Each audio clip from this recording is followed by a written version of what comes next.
Hello everyone, welcome back to my channel Pooja academy में आपका स्वागत है एक बार फिर से।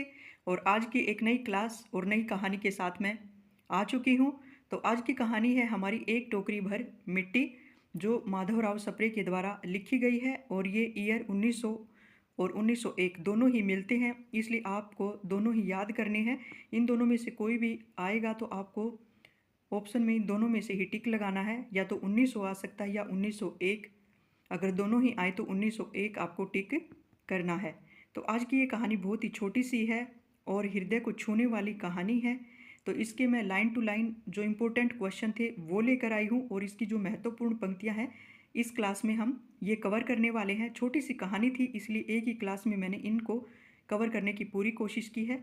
तो आई होप कि आपके लिए बहुत ही यूज़फुल क्लास होगी। अगर आप भी यूजीसी नेट हिंदी सब्जेक्ट से क्रैक करना चाहते हैं और जून के लिए प्रिपेयर कर रहे हैं तो आप मेरी इस क्लास में जुड़ सकते हैं। या कोई भी हिंदी सब्जेक्ट से कोई भी और एग्ज़ाम देते हैं, सेट का देते हैं, नेट का देते हैं, या कोई और भी अलग स्टेट में, तो ये आपके लिए यूज़फुल क्लास है। क्योंकि जो भी हरियाणा प्रोफेसर के लिए जो सिलेबस दिया हुआ है वो भी ये नेट वाला ही सेम सिलेबस है। तो अगर आप प्रोफेसर के लिए भी, हरियाणा प्रोफेसर के लिए भी तैयारी कर रहे हैं हिंदी सब्जेक्ट से, तो भी आप इस क्लास से जुड़ सकते हैं। ये आपके लिए यूज़फुल होने वाली है। तो फ्रेंड्स, चलते हैं आज के इम्पोर्टेंट क्वेश्चन। एक टोकरी भर मिट्टी बहुत ही हृदय को छूने वाली कहानी है। तो इसका पहला जो क्वेश्चन है वो है हमारा कि एक टोकरी भर मिट्टी कहानी किसने लिखी। तो सबसे पहले इसका जो रचनाकार है, कहानीकार है, माधवराव सप्रे जी ने ये कहानी लिखी है। एक टोकरी भर मिट्टी कहानी कब लिखी गई थी? तो ये 1900 और 1901 दोनों ही ईयर आते हैं, इसलिए हमें दोनों ही याद करनी है। तो नेक्स्ट क्वेश्चन है थर्ड हमारा, एक टोकरी भर मिट्टी किस पत्रिका में प्रकाशित हुई थी? ये बहुत ही मोस्ट इंपॉर्टेंट क्वेश्चन है, हर एक रचना के लिए बहुत ही इंपॉर्टेंट हो जाता है। तो इसकी किस पत्रिका में प्रकाशित हुई, पत्रिकाओं के नाम भी हमें जरूर याद करने हैं। तो ये छत्तीसगढ़ मित्र पत्रिका में प्रकाशित हुई थी। माधवराव सप्रे जी का जन्म कब हुआ था और कहाँ हुआ था? तो माधवराव सप्रे जी का जन्म 19 जून 1871 मध्य प्रदेश के दमोह जिले के पथरिया गांव में हुआ था। क्योंकि जो रचनाकार होता है उसके बारे में, जन्म के बारे में, उसके शहर के बारे में और उसकी रचनाओं के बारे में भी हमें याद रखना है। जो कहानियाँ हमारे लगी हैं और जो रचनाकार हमारे सिलेबस में हैं उनसे जुड़ी काफ़ी बातें हमें याद करनी पड़ेंगी, तभी हम एग्ज़ाम को क्रैक कर पाएंगे। तो धीरे धीरे करके पढ़ेंगे तो सब कुछ हम आसानी से कवर कर लेंगे। तो नेक्स्ट हमारा क्वेश्चन है, माधवराव सप्रे का निधन कब हुआ था? तो माधवराव सप्रे का निधन 23 अप्रैल 1926 को रायपुर में हुआ था। तो नेक्स्ट हमारा जो क्वेश्चन है, एक टोकरी भर मिट्टी किसको केंद्र में रख कर लिखी गई है? तो ये कहानी हृदय को छूने वाली कहानी है बहुत ही। तो इसका जो केंद्र बिंदु है, यह कहानी वर्ग भेद पर आधारित है। इसमें एक गरीब के शोषण का चित्रण किया गया है और एक गरीब बुजुर्ग महिला द्वारा जमींदार का हृदय परिवर्तन दिखाया गया है। वर्ग भेद यानी अमीरी और गरीबी का भेद इसमें दिखाया गया है, और एक गरीब विधवा का शोषण कैसे किया गया था, तो आगे जब हम क्वेश्चन पढ़ेंगे तो हमें अच्छे से पता चल जाएगा। और जो महत्वपूर्ण पंक्तियां हम पढ़ेंगे तो उसमें तो बिल्कुल क्लियर हो जाएगा। तो बहुत ही छोटी सी कहानी है। एक टोकरी भर मिट्टी कहानी के मुख्य पात्र कौन है? क्योंकि पात्र बहुत ही मोस्ट इंपॉर्टेंट होते हैं किसी भी रचना के हिसाब से। तो इसमें जो पात्र है मुख्य, सबसे पहले गरीब अनाथ विधवा है, बुजुर्ग महिला जिसका जिक्र किया है, 5 वर्ष की पोती है, बुजुर्ग महिला की ही पोती है, एक जमींदार है और एक जमींदार का वकील है। थोड़े से ही पात्र हैं, छोटी सी कहानी है और जल्दी ही याद हो जाएंगी। तो नेक्स्ट हमारा जो क्वेश्चन है, एक टोकरी भर मिट्टी किन पंक्तियों से शुरू होती है? ये भी मोस्ट इंपॉर्टेंट क्वेश्चन है। कोई भी रचना जब पढ़ो तो उसकी पहली पंक्ति, पहली लाइन को याद करना बहुत ज़्यादा जरूरी है, कहीं से भी क्वेश्चन पूछे जाते हैं। किसी भी श्रीमान जमींदार के महल के पास एक गरीब विधवा की झोपड़ी थी। तो जैसा कि इस कहानी का हमें पता ही चल जाएगा, झोपड़ी यानी एक टोकरी भर मिट्टी की कहानी के अंदर एक गरीब महिला और एक जमींदार का जिक्र किया गया है।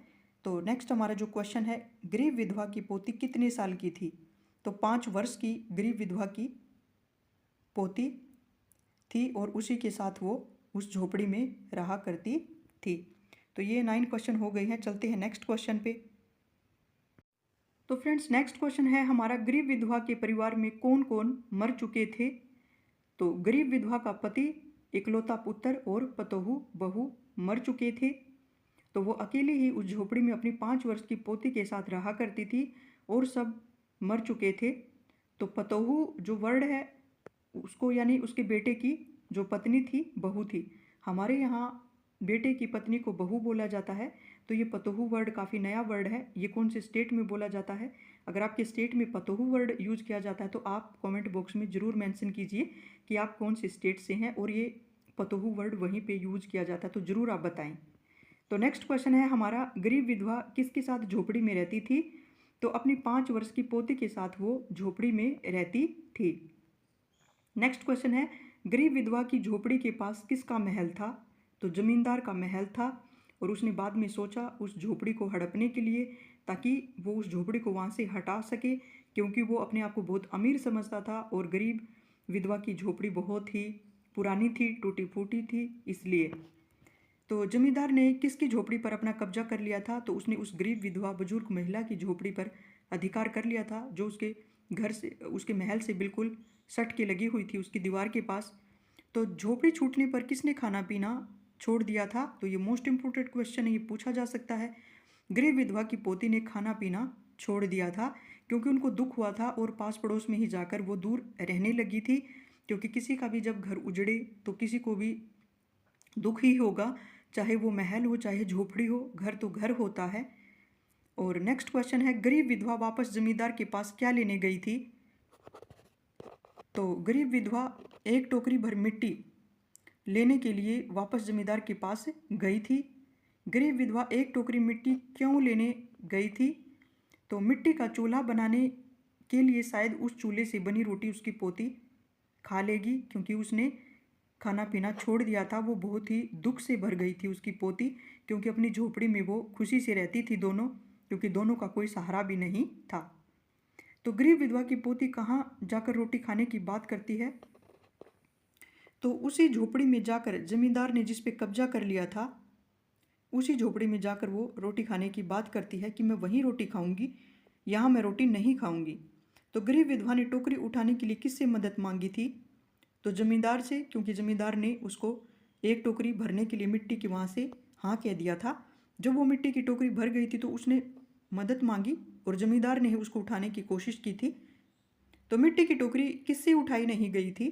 तो जमींदार से वो मिट्टी की टोकरी उठाई नहीं गई, क्योंकि इतनी भारी टोकरी नहीं थी। तो जैसे किसी अद्वितीय शक्ति ने उस टोकरी के भार को जैसे बढ़ा दिया हो, और इसीलिए वो टोकरी नहीं उठी। किसको अपनी गलती का एहसास हो गया था। तो जमींदार को अपनी गलती का एहसास हो गया था, क्योंकि उसी पल जब वो टोकरी की मिट्टी उससे उठाई नहीं गई, उसका दिल पिघल गया था उस बुजुर्ग महिला के लिए, और उसने वापस उसको वो झोपड़ी देने का निर्णय तय कर लिया था। तो जमींदार किसको झोपड़ी वापस दे दी। तो उस गरीब विधवा को, बुजुर्ग महिला को उसने उस झोपड़ी को वापस दे दिया था। तो नेक्स्ट हमारा जो क्वेश्चन है, हिंदी की पहली मौलिक कहानी किसे माना जाता है। तो एक टोकरी भर मिट्टी माधवराव सप्रे जी द्वारा लिखी गई ये एक मौलिक कहानी है। कई बार ये भी क्वेश्चन पूछ लिया जाए या ऑप्शन में क्वेश्चन में आ जाए कि मौलिक कहानी कौन सी है। तो मौलिक कहानी का अर्थ ये होता है कि एक ऐसी ओरिजिनल और रियल कहानी जो कि रचनाकार ने पहली बार लिखी है और अपनी ही कल्पना के अनुसार उसको लिखा गया है। किसी और कहानी का वो अनुवाद नहीं होती, कॉपी नहीं होती है या नकल नहीं होती। ऐसी रचना जो किसी रचनाकार ने पहली बार अपनी ही कल्पना के अनुसार खुद ही लिखी हो, तो उस कहानी को मौलिक कहानी कहा जाता है।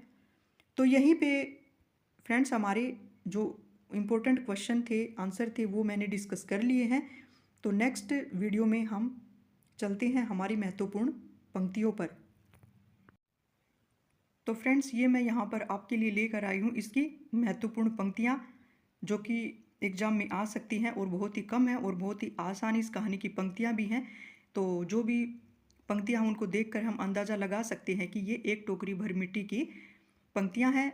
तो सबसे पहले जो पंक्ति है, उसका प्रिय पति और इकलौता पुत्र भी उसी झोपड़ी में मर गया था और पतोहू भी एक 5 बरस की कन्या को छोड़कर चल बसी थी। तो ये उस गरीब विधवा के बारे में बुजुर्ग महिला के बारे में पंक्ति है, लेकिन यहाँ पर कौन कह रहा है तो ये सिर्फ लेखक ही कह सकता है।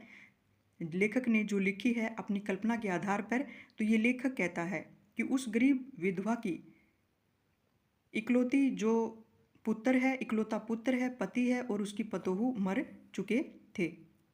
तो नेक्स्ट है, बिना मरे वहाँ से निकलना नहीं चाहती थी। बिना मरे वहाँ से वह निकलना नहीं चाहती थी, यानी कि उस झोपड़ी से उस गरीब विधवा के बारे में कहा है। और ये कह कौन रहा है तो ये लेखक ही कह रहा है, क्योंकि यहाँ पे और किसी पात्र का कोई नाम नहीं है। तो नेक्स्ट हमारी जो पंक्ति है, बाल की खाल निकालने वाले वकीलों की थैली गर्म कर उन्होंने अदालत में झोपड़ी पर अपना कब्जा कर लिया। तो ये जमींदार के बारे में कही जा रही है कि जमींदार ने उस गरीब विधवा की झोपड़ी को वकीलों की सहायता से, अदालत की सहायता से उसने हड़प लिया था। और लेखक इस बात को कहता है और ये जमींदार के बारे में है। बाल की खाल निकालना ये मुहावरा यहाँ पे आ चुका है एक, और थैली गरम करना यानी कि रिश्वत देना, तो ये मुहावरे भी दो आए हैं। तो इन बातों का भी हमें ध्यान रखना चाहिए, कई बार पूछ लिए जाएं। तो नेक्स्ट पंक्ति है हमारी, महाराज अब तो यह झोपड़ी तुम्हारी ही हो गई है, मैं उसे लेने नहीं आई हूँ महाराज, क्षमा करे तो एक विनती है। तो ये लगातार जो भी पंक्तियाँ हैं ये एक पूरा पैराग्राफ था, तो मैंने इनको अलग अलग कर दिया है टुकड़ों में, ताकि हमें अच्छे से याद भी हो जाए वो। और अलग तरीके से ये पूछी जा सकती हैं, अलग अलग करके भी पूछी जा सकती हैं, या सारी की सारी एक बड़ी पंक्ति भी पूछी जा सकती है। तो इनकी पंक्तियों से इजीली पता चल जाता है कि एक टोकरी भर मिट्टी की कहानी है। तो ये गरीब विधवा जमींदार से कहती है, क्योंकि जब उसकी झोपड़ी को जमींदार हड़प लेता है तो वो पास पड़ोस में जाकर रहने लगती है। जब उसकी पोती खाना नहीं खाती है तो वो वापस उस झोपड़ी में उसकी मिट्टी लेने आई है, ताकि उस मिट्टी से वो चूल्हा बनाएगी, तब उसकी पोती शायद उसे बने चूल्हे से रोटी खा ले। तो ये गरीब विधवा जमींदार से कहती है। तो नेक्स्ट हमारी जो पंक्ति है, जब से यह झोपड़ी छूटी है तब से मेरी पोती ने खाना पीना छोड़ दिया है। तो ये अनाथ विधवा जमींदार से कहती है। तो इस कहानी से पढ़ के भी हमें पता ही चल जाएगा, ये बहुत आसान सी और छोटी सी कहानी थी। मैंने बहुत कुछ समझाया पर वह एक नहीं मानती यही कहा करती है कि अपने घर चल, वहीं रोटी खाऊंगी। तो अनाथ विधवा जमींदार से कहती है और अपनी पोती के बारे में कहती है, जो 5 वर्ष की थी और उसी के साथ उस झोपड़ी में रहती थी। नेक्स्ट हमारी जो पंक्ति है, अब मैंने यह सोचा कि इस झोपड़ी में से एक टोकरी भर मिट्टी लेकर उसी का चूल्हा बनाकर रोटी पकाऊंगी, इसे भरोसा है कि वह रोटी खाने लगेगी। फिर से वही रोटी की बात आई है। अनाथ विधवा जमींदार से कहती है, गुजारिश करती है वो उससे कि यहाँ से मुझे एक टोकरी मिट्टी ले लेने दो। नेक्स्ट है, महाराज कृपा करके आज्ञा दीजिए तो इस टोकरी की मिट्टी को मैं ले जाऊं। महाराज यानी कि उस जमींदार से वो गुजारिश करती है कि कृपा करके आज्ञा दीजिए मुझे कि इस टोकरी में मैं मिट्टी ले जाऊं ताकि मैं चूल्हा बना सकूं। तो अनाथ विधवा गरीब जमींदार से ये बात कहती है। तो इसकी सब पंक्तियों से हमें पता चलता है साफ। तो ये पंक्ति अगर पूछी जाए, क्योंकि हमने अपनी ओर से कोई कमी नहीं रखनी है और हमें जितना हो सके अपने सिलेबस को कवर करना है, ताकि कहीं से भी क्वेश्चन आए तो कम से कम कहानियों में से तो कोई क्वेश्चन हमारे गलत ना हो या छूटे नहीं। तो ये यहाँ 8 पंक्तियाँ हो गई हैं, 1-2 पंक्तियाँ और आगे हैं, तो उनको हम कवर करते हैं नेक्स्ट वीडियो में। तो फ्रेंड्स, नेक्स्ट हमारी जो पंक्ति है इम्पोर्टेंट, इसमें महाराज कृपा करके इस टोकरी को ज़रा हाथ लगाइए जिसे कि मैं उसे अपने सिर पर धर लूँ। तो अनाथ विधवा कहती है जमींदार से, क्योंकि वो टोकरी काफ़ी भारी हो गई थी और उसे उठाई नहीं जा रही थी, इसलिए उसने उसे हेल्प के लिए बोला, उसकी मदद सहायता के लिए बोला। तो उसने अपने नौकरों की बजाय खुद ही उस टोकरी को उठाने की कोशिश की उसके सर पे धरने के लिए। तो अनाथ विधवा ये जमींदार से कहती है, ये इंपॉर्टेंट पंक्तियां हैं, नहीं यह टोकरी हमसे नहीं उठाई जाएगी। तो ये छोटी सी पंक्ति है लेकिन पूछी जा सकती है। तो जमींदार गरीब विधवा से कहता है वो टोकरी इतनी भारी हो गई थी कि वो उसे उठा नहीं पाया, शायद किसी अद्वितीय शक्ति ने उसको इतना भारी कर दिया था ताकि जिससे कि उसका दिल पसीज जाए और वो झोपड़ी उसको वापस लौटा दे। तो ये बहुत ही हृदय को बहुत ही मरम करने वाला एक वाक्य है, एक लाइन है, एक पंक्ति है। तो नेक्स्ट हमारी जो लास्ट पंक्ति है, महाराज नाराज न हो, आपसे एक टोकरी भर मिट्टी उठाई नहीं जाती और इस झोपड़ी में तो हजारों टोकरियां मिट्टी पड़ी हैं। उसका भार आप जन्म भर क्यों कर उठा सकेंगे, इस बात पर विचार कीजिए। तो ये अनाथ विधवा की पंक्तियां हैं। जैसा कि हमें पता ही चल रहा है कि जमींदार से कह रही है कि एक टोकरी मिट्टी आपसे नहीं उठाई गई तो आप हजारों टोकरी मिट्टियों का भार जीवन भर कैसे उठाएंगे, क्योंकि आपने उस गरीब विधवा की एक झोपड़ी को हड़प लिया या कब्जा कर लिया था। तो ये बातें देखते हुए हमारी कहानी यहाँ पे ख़त्म भी हो जाती है और यहीं पे उसका दिल पसीज जाता है जमींदार का, और उसने वो झोपड़ी वापस उस विधवा को दे दी थी और वो खुशी खुशी अपनी झोपड़ी में आ चुकी थी और रहने लगी थी। तो इसका एंड जो अच्छा है कहानी का, तो ये बहुत ही छोटी सी, तो यहाँ पर हमारी ये कहानी कंप्लीट होती है। ये क्लास कंप्लीट है क्योंकि इसमें हमारी जो महत्वपूर्ण पंक्तियाँ थी वो आ चुकी हैं और क्वेश्चन आंसर भी मैं करा चुकी हूँ। तो अभी फ्रेंड्स थोड़ा आप एडजस्ट कर लीजिए, क्योंकि हाथ में ही मैंने अपने मोबाइल को लेके इसको मैं शूट कर रही हूँ। तो जल्द ही मैं अपना इंतज़ाम कर लूँगी, तो मेरी अच्छे से सेटल कर लूँगी मैं अपने, तो फिर अच्छे से क्लास बनेगी और क्लास हिलेगी भी नहीं। तो फ्रेंड्स नेक्स्ट कहानी के साथ मैं फिर से हाजिर होती हूँ, तब तक आप बने रहिए। तो धीरे धीरे हम पढ़ेंगे तो हम बहुत सारा अपना सिलेबस एग्ज़ाम से पहले कवर कर लेंगे और थोड़ा थोड़ा पढ़ेंगे तो याद भी हो जाता है। और अभी से आपको पढ़ना शुरू कर देना चाहिए क्योंकि सिलेबस काफ़ी लेंथी है। और इसी के साथ मैं यहाँ पे एंड करती हूँ इस क्लास का, और नेक्स्ट क्लास के साथ नेक्स्ट कहानी के साथ फिर से आपसे यहीं पे मिलती हूँ। तो आप मेरे चैनल को सब्सक्राइब कर सकते हैं। अगर आप भी यूजीसी नेट एग्ज़ाम क्रैक करना चाहते हैं जून 26 में, तो आप ज़रूर जुड़ सकते हैं। तो फिर से हाजिर होती हूँ ऐसे ही एक यूज़फुल क्लास के साथ। तब तक के लिए थैंक्स।